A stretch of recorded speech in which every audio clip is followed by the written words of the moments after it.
गलत फहमी गाने की देखिए, ये लाइन सुनिएगा।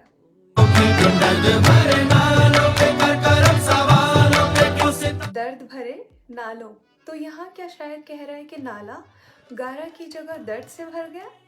नहीं, देखें, नालों जो है वो एक लफ्ज़ नाला की जमा है, और जो नाला है वो फ़ारसी का लफ्ज़ है जिसका मतलब होता है एक रोते या बिलखते हुए इंसान की फरियाद। जब कोई इंसान रो रहा होता है टूट कर और वो कुछ फरियाद लगा रहा होता है या चिल्ला चिल्ला के अपने आशिक या महबूब से कोई इल्तिजा कर रहा होता है, तो उसे कहा जाता है नाला, अ कंप्लेंट और लेमेंटेशन। ये लफ्ज़ आपने शायद यहाँ भी सुना हो।